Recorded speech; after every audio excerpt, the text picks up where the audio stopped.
Halo semuanya, selamat datang kembali di channel ini. Jumpa lagi dengan saya Vicky Himpong. Semoga kalian semua selalu dalam keadaan yang sehat. Ada berita lucu lagi nih teman-teman. Media tempe dan anak abah nggak jadi senang. Apa tuh bang? Ya, karena Hasan Nasbi itu kayaknya itu permintaan pengunduran dirinya itu bakal ditolak sama Pak Prabowo. Wow. Banyak yang sakit hatian abah itu pastinya ya. Apalagi media tempe ya. Udah capek-capek bangun narasi soal kepala B2. Udah capek-capek. Udah kemakan nih pancingannya Hasan Nabi, udah kemakan, mereka angkat kemudian mereka viralkan ya, dan kemudian akhirnya Hasan Nabi mengundurkan diri, mereka bahagia senang, happy new year. Akan tetapi Pak Prabowo menunjukkan loyalitasnya. Seorang pemimpin itu harus memahami anak buahnya. Seorang pemimpin itu harus mengetahui bahwa anak buahnya pun adalah seorang manusia yang bisa saja melakukan kesalahan. Kalau kesalahannya ringan pasti bisa dimaklumi. Ya, ketika Hasan Nasbi mengundurkan diri, tapi kok kenapa ada di rapat kabinet kemarin? Ada yang sakit hati nih, kena prank kah? Halo media tempe. Coba kita lihat dulu. Gimana sih? Gimana ini? Saya keseleo. Ya namanya manusia, dia juga baru menjabat, dengan di sana sini ada keseleo, wajar. Ada khilaf, wajar, karena kita ada menteri-menteri yang sudah senior, sudah lama pengalaman. Ada yang baru, ya kan? Ya kan, baru menjabat. Saya aja baru menjabat berapa hari presiden, salah jalan di Istana Merdeka. Bener, cari WC, di mana WC? Wajar. Jadi kita sudahlah, saya yang ada mungkin juru bicara saya keseleo. Ya namanya manusia, dia juga baru menjabat, dengan iya kan? Kalau yang senior salah bicara, salah. Ya. Senior, ya. Erlangga salah bicara, nggak bisa. Bener nggak? Ini yang baru-baru ini, bener nggak? Dan katanya Hasan Nasbi tetap menjadi juru bicara Pak Prabowo. Beri tepuk tangan dong. Siapa yang sakit? Anak abah. Ya, udah capek-capek bangun narasi, udah capek-capek memviralkan, udah capek-capek menggiring opini bahwa Hasan Nasbi juru bicara presiden yang tidak tahu adab dan sebagainya.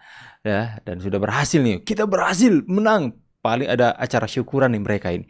Syukuran di mana kita berhasil membuat Hasan Nasbi yang kali ini yang sudah begitu frontal melawan kita akhirnya sudah mengundurkan diri dari jadi juru bicara kepresidenan, juru bicara istana. Oke. Kita berhasil, rayakan syukuran. Ayo kita undang semua anak abah. Kita undang semua para pahlawan-pahlawan kita di media tempe. udah habis jutaan. Udah habis puluhan juta buat syukurannya. Ini seandainya teman-teman ya, seandainya.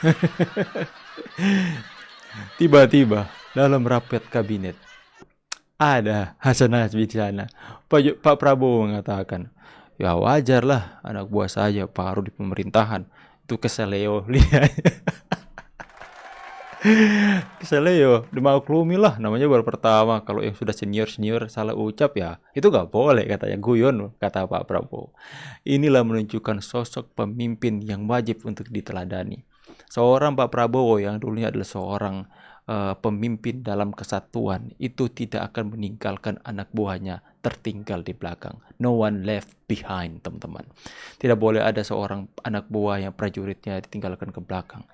Dia tahu anak buahnya, prajuritnya itu lemah dalam keadaan yang mungkin terluka, ya dia nggak bakal tinggalkan dan dia mengatakan, kamu jadi beban, kamu tinggal di sini saja, nanti kita akan pergi, kita akan kembali. Tidak. Tapi saya percaya Pak Prabowo adalah orang yang loyal, yang mengatakan, ayo kita sama-sama gendong dia, kita angkat dia, dan kita berjalan sampai di titik garis finish terakhir kita. Seperti itu teman-teman, jiwa Pak Prabowo seperti itu. Makanya ketika dia melihat ada nih keseleo, Pak Hasan Nasbi dalam sebuah kesempatan. Ya, sebenarnya kemakan juga teman-teman. Sebenarnya tujuannya juga bukan itu mengatakan hal seperti itu. Ya, agar supaya meredakan atau seperti dia menjadikan dirinya tameng, menjadikan dirinya itu seperti sasaran agar supaya tujuan dari isu kepala B2 ini itu tertuju kepadanya agar supaya tidak melebar, tidak membesar soal isu pembungkaman pers yang coba mereka bangun. Akhirnya kan mereka terfokus kepada Pak Hasan Nasbi, yang kemudian akhirnya beliau merasa ya udah aku mengundurkan diri, dan kemudian dia mengatakan saya ingin mengundurkan diri dari juru bicara kepresidenan, saya ingin mengatakan bahwa saya sudah tidak pantas lagi dan sebagainya, dan mereka happy. Tapi nggak lama. Happy-nya nggak lama teman-teman ya. Akhirnya Pak Prabowo mengatakan hal seperti itu yang tentu saja ya akan membuat mereka nangis di pojokan. Ya. Dan juga dalam kesempatan itu teman-teman kita melihat bahwa Pak Prabowo akan menyinggung kembali soal ijazahnya. Ijazahnya Pak Jokowi yang mereka peributkan. Jangan-jangan katanya nanti esok-esok ijazah Pak Prabowo yang akan mereka pertanyakan. Ya, coba kita lihat dulu untuk penyampaian Bapak Prabowo tentang ijazah palsunya Pak Jokowi yang mereka terus tuntut sampai hari ini. Ya, seperti hari ini saya benar-benar puas melihat video Pak Prabowo mengatakan hal itu teman-teman di rapat kabinet kemarin. Persoalkan. Nanti ijazah saya ditanya-tanya. Iya kan? Ulang. Masalah ijazah persoalkan. Nanti ijazah saya ditanya-tanya. Iya kan?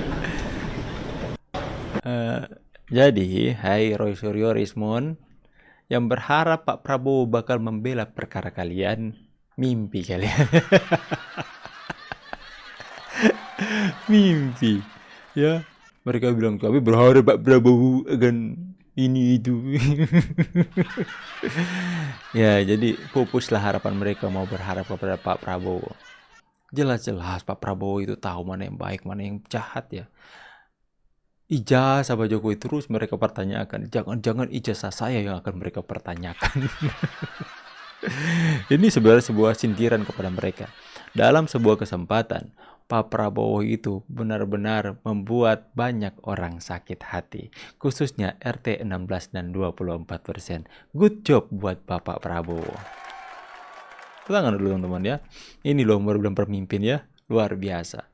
Ya, benar-benar mematahkan hati anak abah, anak banteng.